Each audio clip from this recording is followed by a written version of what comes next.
Hey everyone, I know you've been wondering where I've been, and unfortunately I'm not going to answer that quite yet in this video, but I am going to work on this trailer.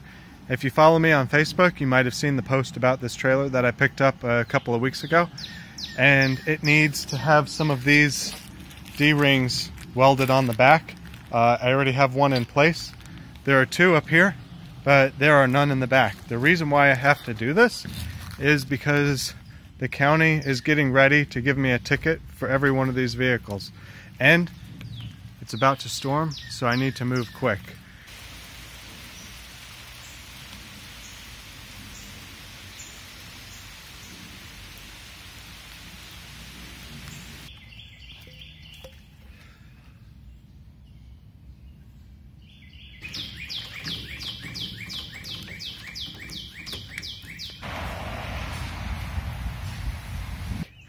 The truck is out getting tires. The sky is blue, and hopefully we don't get rained out this time. I have this set back up, got my grinder back, got the welder ready, and I'm just going to mark with this paint pen or chalk pen so I know where to grind the metal. And then I'm just going to be doing this to take the paint off. And then I'll weld this on and then put this one on. I'm putting it in that spot because that matches the ones up here, and it's slightly offset to the ramps, so hopefully nothing will have to drive over it.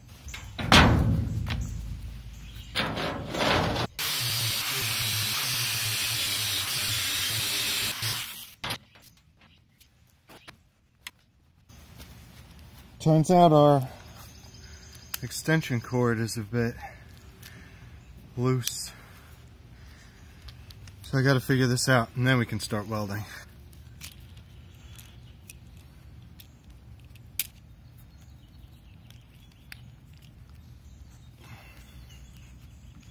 Gas is on, welder's on, trailer was preheated by the sun. Let's weld.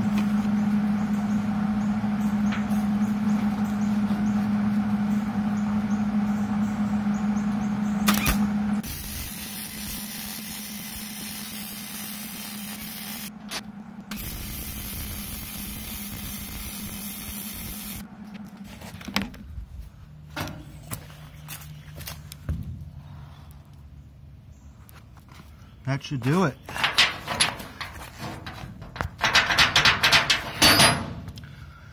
Now I just need to put the other one on over here, and we'll be set.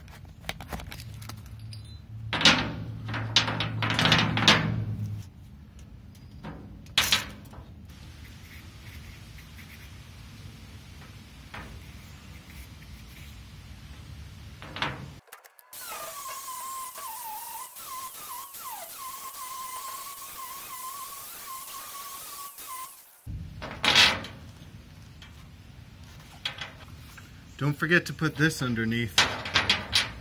You'd have a bad time.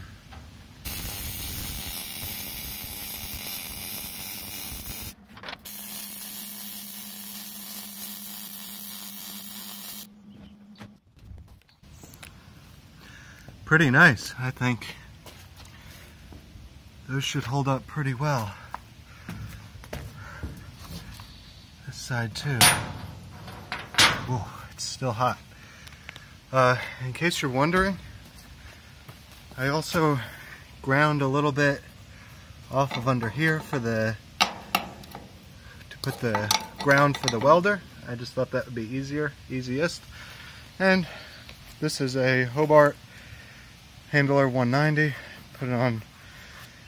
Voltage is right in the middle, feeds right in the middle, and it's 75-25 split gas.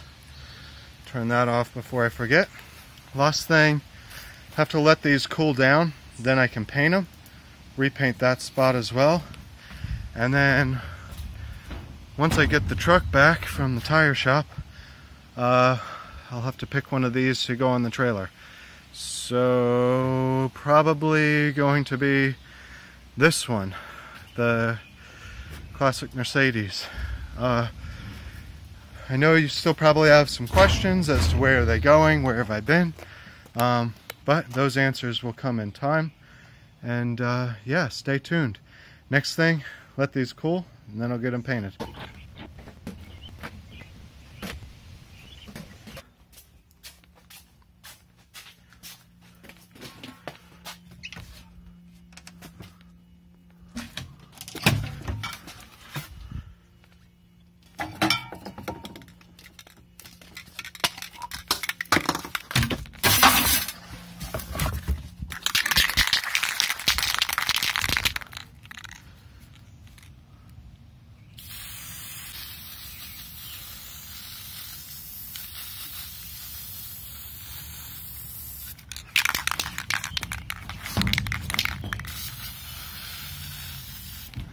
Alright, with the rings painted, all I have to do is wait for the truck, and then I'll be able to load up the Mercedes and get this whole project on the road. I did get, I'll link those D-rings in the description if anybody wants them. I'm also using these big straps, and then I do have some axle straps as well that I'm going to be tying everything down with, so to keep everything good. Looks like I got something else in the mail. I don't remember what I ordered. Let's see what it is.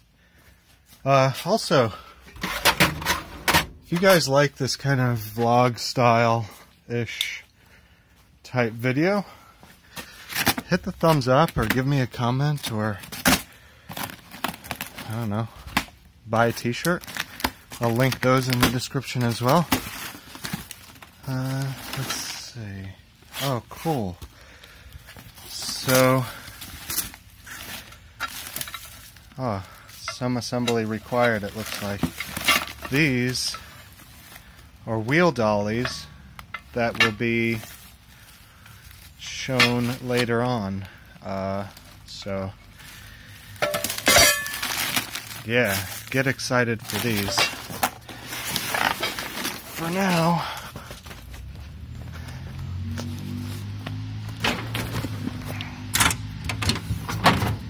they can live in here.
Alright, so now that the Mercedes is on the trailer and there are new tires on the truck, I'm going to be using a combination of these tie downs and axle straps to try to figure out some way to hook this to the trailer so it's not going to fall off. And then once it's strapped down, we'll be on our way. It turns out I didn't have everything I need, so I came down to Home Depot to get what I needed. And I'm going to pick up a couple more straps. I'm really bummed that they don't sell these in like 5 feet lengths. You have to buy 25 feet if you want it, or however long these are. 27 feet. That's too much. I'd rather pay half as much and have so much less strap, but oh well, better safe than sorry. As woodworkers say, you can't have too many clamps, right? So the plan is to take one of these axle straps, put it around the axle up there, then take this D-ring, put it through there, then run the strap from this up through the D-ring and then over to the other side to get some triangulation. Do that again on the other side and then twice in the front, and that should be pretty sturdy, I think. I'm losing daylight, so I don't know if I'll be able to get that done and show the finished result, but as soon as that's done and I throw some extra stuff in the back,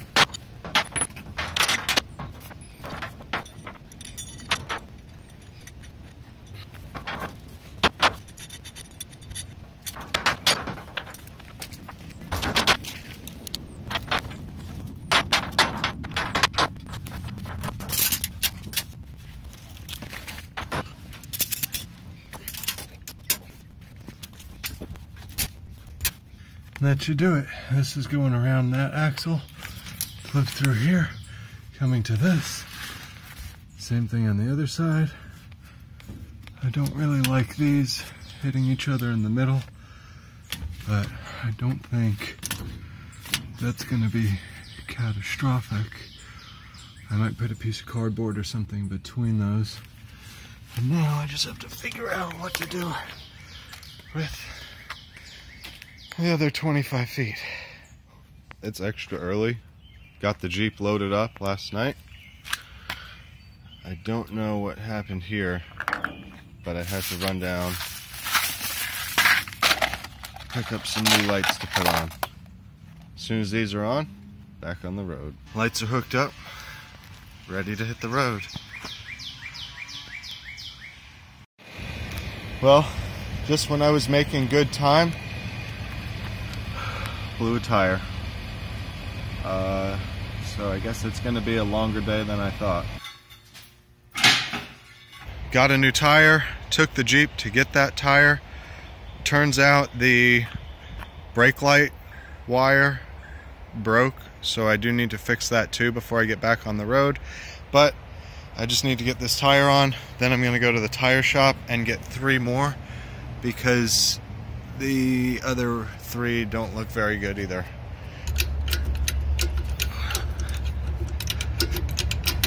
Alright, got the trailer back on the truck, tire on the trailer, much nicer amount of tread than this one. Now I just need to get the Jeep back on the trailer.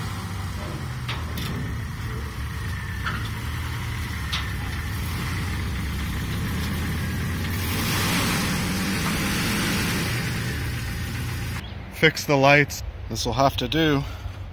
Roll of electrical tape, wrap it up, couple zip ties, get the whole thing to the tire shop to get the other 3 tires.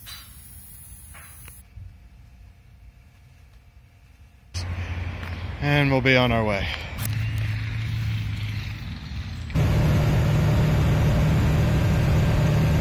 Made it back again. Another empty trailer. Mini Cooper is next.